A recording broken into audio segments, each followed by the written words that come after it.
প্রাইমারিগুলো মনে রাখবো কেমনে, সেটা হচ্ছে দেখো এর মধ্যে সবার মধ্যে সি আছে, দেখো সি, ইংরেজি বর্ণমালা সি আছে, দেখো সি সি সি এবং সি, ঠিক আছে।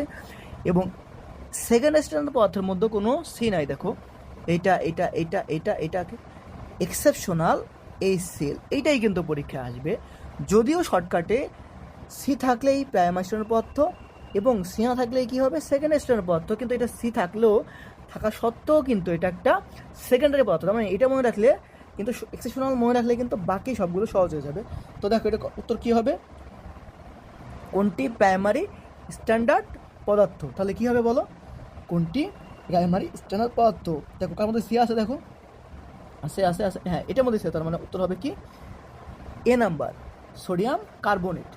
তো এটাই হলো আজকের আলোচ্য বিষয়, মাত্র 1 বা 2 সেকেন্ডে কিন্তু এর উত্তর করতে পারবা।